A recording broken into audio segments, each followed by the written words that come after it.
Guessing the unknown. Modals of probability in passive voice.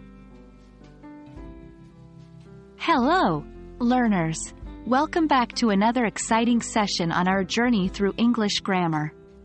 Today, we're delving into a more complex, yet incredibly useful topic: using modal verbs in passive voice to express probability.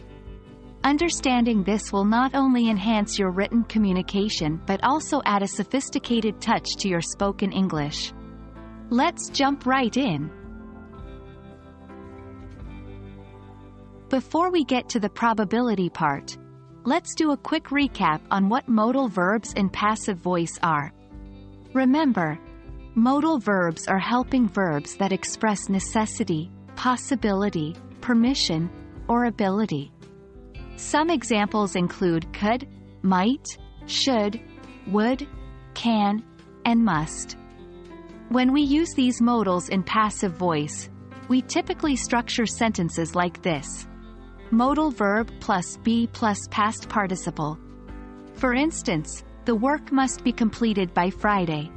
Here, must is the modal verb, be is the auxiliary verb, and completed is the past participle of the main verb, complete.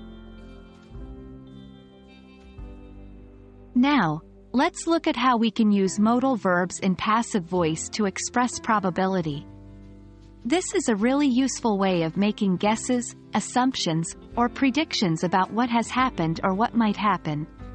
Consider the sentence, "The keys might have been misplaced." Here, we're using might, a modal verb, and have been misplaced in passive voice to suggest that it's possible that the keys are not where they should be. Remember, different modal verbs express different degrees of probability. 1. Must have been. When we're almost certain that something has happened, we use must have been. For example, the cookies must have been eaten suggests that you're almost sure the cookies are gone. 2. Could, might, may have been. These modal verbs are used when we think something is or was possible, but we're not sure. Example: the letter could have been sent means it's possible that the letter was sent, but we're not certain. 3. Can't, couldn't have been. We use these modals when we believe it's impossible that something happened. For instance, he can't have been at the party means you believe it's impossible that he was at the party.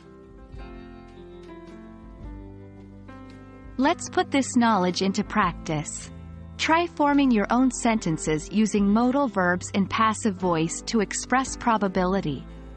The more you practice, the more natural it will feel. And that's a wrap on expressing probability with modal verbs in passive voice. By mastering this, you'll be able to add depth to your statements and guesses in English. Remember, language learning is a journey and every little step counts. Keep practicing and don't hesitate to revisit this lesson if you need to. Until next time, happy learning!